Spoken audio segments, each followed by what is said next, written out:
The Colour Splash range of flower mixtures have been an instant hit with amenity professionals up and down the UK.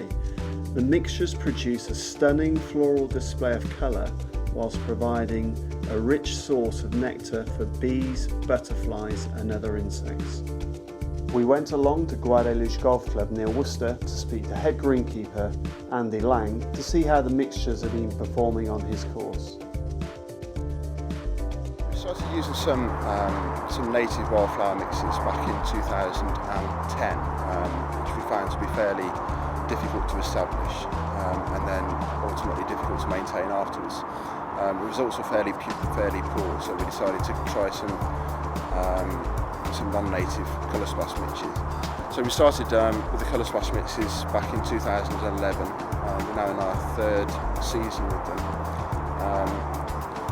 Providing the preparation or the ground prep is right, they're very easy to establish, very quick to establish, and the results speak for themselves really. The feedback from both members and visitors has been fantastic. I've quite often seen people out with their cameras taking photographs for themselves.